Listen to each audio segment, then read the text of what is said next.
राजर्षी छत्रपती शाहू महाराज आणि डॉक्टर बाबासाहेब आंबेडकर यांच्या उपस्थितीत माणगाव इथं ऐतिहासिक परिषद झाली होती। या परिषदेला 106 वर्ष पूर्ण होत असल्यानं त्याच्या स्मृतींना उजाळा देण्यासाठी कोल्हापूरच्या ताराराणी ब्रिगेडच्या वतीनं राजर्षी शाहू महाराज आणि डॉक्टर बाबासाहेब आंबेडकर यांच्या भेटीची 1.25 लाख स्क्वेअर फुटाची विश्वविक्रमी रांगोळी साकारण्यात येणार आहे।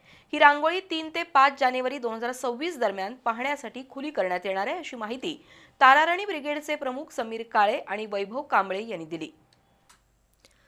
हातकणंगले तालुक्यातील माणगाव ही ऐतिहासिक भूमी असून या ठिकाणी 1920 साली राजर्षी छत्रपती शाहू महाराज आणि भारतरत्न डॉक्टर बाबासाहेब आंबेडकर यांची भेट झाली होती। या भेटीला 106 वर्ष पूर्ण होत असल्यानिमित्त महाराष्ट्र युवा प्रतिष्ठान ताराराणी ब्रिगेडच्या वतीनं 1.25 लाख स्क्वेअर फुटाची विश्वविक्रमी रांगोळी साकारण्यात येतेय।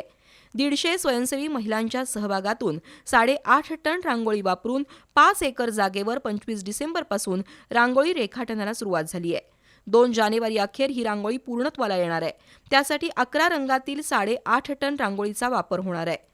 रांगोळीसाठी समीर काळे यांच्या मार्गदर्शनाखाली प्रमुख आर्टिस्ट मोनाली पाटील, आशा चव्हाण यांच्यासह प्रतिष्ठानच्या 150 युवतींचा सहभाग असणार आहे। या महिला दररोज 10 तास चित्र रेखाटणार आहेत। या विश्वविक्रमी रांगोळीची नोंद world book of record, international book of record, India book of रेकॉर्डमध्ये होणार आहे। या प्रतिष्ठानच्या वतीनं नवे पारगाव इथं 11 एकरमध्ये छत्रपती शिवाजी महाराज यांची जगातील सर्वात मोठी रांगोळी रेखाटण्यात आली होती। तर लातूर इथं 36,000 स्क्वेअर फूट आणि सांगली इथं 18,000 स्क्वेअर फुटाची डॉक्टर बाबासाहेब आंबेडकर यांची रांगोळी रेखाटण्यात आली होती, अशी माहिती समीर काळे आणि वैभव कांबळे यांनी दिली।